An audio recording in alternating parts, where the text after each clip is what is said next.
ಕೌಟುಂಬಿಕ ಕಲಹದಿಂದ ಪತ್ನಿ ಮತ್ತು ನಾದಿನಿ ಮೇಲೆ ಮಚ್ಚಿನಿಂದ ಹಲ್ಲೆ ಮಾಡಿದ್ದಾನೆ. ಇಬ್ಬರ ಮೇಲೂ ಕೂಡ ಮಚ್ಚಿನಿಂದ ಹಲ್ಲೆಯನ್ನ ನಡೆಸಿದ್ದಾನೆ ಗಂಡ. ಕೌಟುಂಬಿಕ ಕಲಹ ಕಾರಣ ಅನ್ನುವಂತ ಮಾಹಿತಿ ಲಭ್ಯ ಆಗ್ತಾ ಇದೆ. ಆ ಕಾರಣದಿಂದ ಪತ್ನಿ ಮತ್ತು ನಾದಿನಿ ಇಬ್ಬರ ಮೇಲೂ ಕೂಡ ಮಚ್ಚಿನಿಂದ ಹಲ್ಲೆ ನಡೆಸಿದ್ದಾನೆ. ರಾಯಚೂರು ತಾಲೂಕಿನ ಏಗನೂರು ಗ್ರಾಮದಲ್ಲಿ ಈ ಘಟನೆ ನಡೆದಿರೋದು. ತಿಮ್ಮಪ್ಪ ಅನ್ನೋನಿಂದ ಪತ್ನಿ ಪದ್ಮ, ನಾದಿನಿ ಬೂದೆಮ್ಮಗೆ ಹಲ್ಲೆ ಮಾಡಲಾಗಿದೆ. ಇಬ್ಬರ ಮೇಲೂ ಕೂಡ ಹಲ್ಲೆ ನಡೆಸಿದ್ದಾನೆ. ಕಾರಣ ಏನು ಅಂತಂದ್ರೆ, ಇತ್ತೀಚೆಗೆ ಪತ್ನಿಯನ್ನ ಬಿಟ್ಟು ಬೇರೆ ಎರಡನೇ ಮದುವೆ ಆಗಿದ್ದ ಈ ಪತಿ ತಿಮ್ಮಪ್ಪನ ವಿರುದ್ಧ ಮೊದಲನೇ ಪತ್ನಿ ಮೇಂಟೆನೆನ್ಸ್ ಕೇಸ್ ಹಾಕಿದ್ಲು.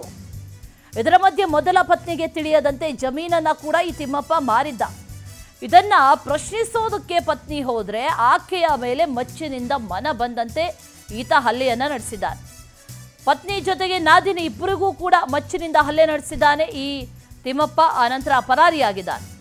ತವರು ಮನೆಯಿಂದ ಪತ್ನಿ ಪದ್ಮ, ಬೂದೆಮ್ಮ ಅವರಿಬ್ಬರು ತವರು ಮನೆಯಲ್ಲಿದ್ದರು. ಅವರ ಸ್ಥಿತಿ ಈಗ ಗಂಭೀರವಾಗಿದೆ.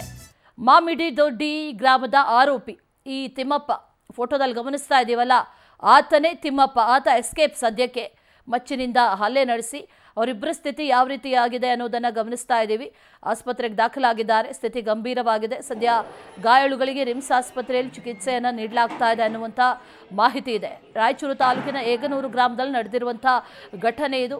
ಕೌಟುಂಬಿಕ ಕಲಹ, ಆಸ್ತಿ ವಿಚಾರಕ್ಕೆ ಈ ರೀತಿ ಆಗಿರೋದು. ಮೇಂಟೆನೆನ್ಸ್ ಕೇಸ್ ಹಾಕಿದ್ಲು, ಆದರೆ ವಿಚಾರ ಅದಲ್ಲ.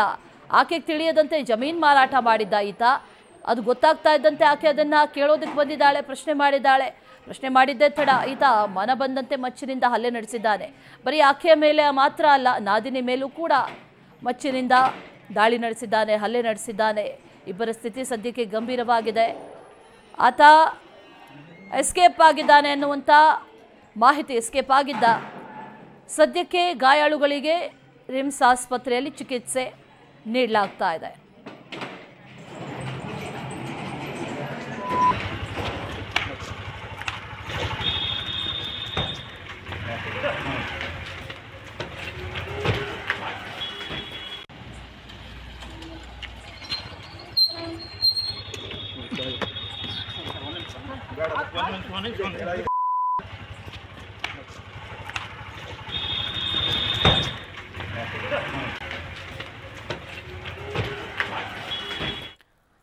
ಮತ್ತಷ್ಟು ಡೀಟೇಲ್ಸ್ ಅನ್ನ ನೀಡ್ತಾರೆ ನಮ್ಮ ಪ್ರತಿನಿಧಿ ನೀಲಕಂಠ ಸ್ವಾಮಿ. ದೂರವಾಣಿ ಸಂಪರ್ಕದಲ್ಲಿ ಜಾಯಿನ್ ಆಗ್ತಾ ಇದ್ದಾರೆ. ನೀಲಕಂಠ ಸ್ವಾಮಿ, ಕೌಟುಂಬಿಕ ಕಲಹ ಅನ್ನುವಂಥ ಮಾಹಿತಿ ಲಭ್ಯ ಆಗ್ತಾ ಇದೆ. ಈಗ ಗಾಯಗೊಂಡವರ ಪರಿಸ್ಥಿತಿ ಹೇಗಿದೆ? ಜೊತೆಗೆ ಎಸ್ಕೇಪ್ ಆದಂಥವನು ಸಿಕ್ಕದ್ನ ಹೇಗೆ? ಏನ್ ಡೀಟೇಲ್ಸ್ ಇದೆ?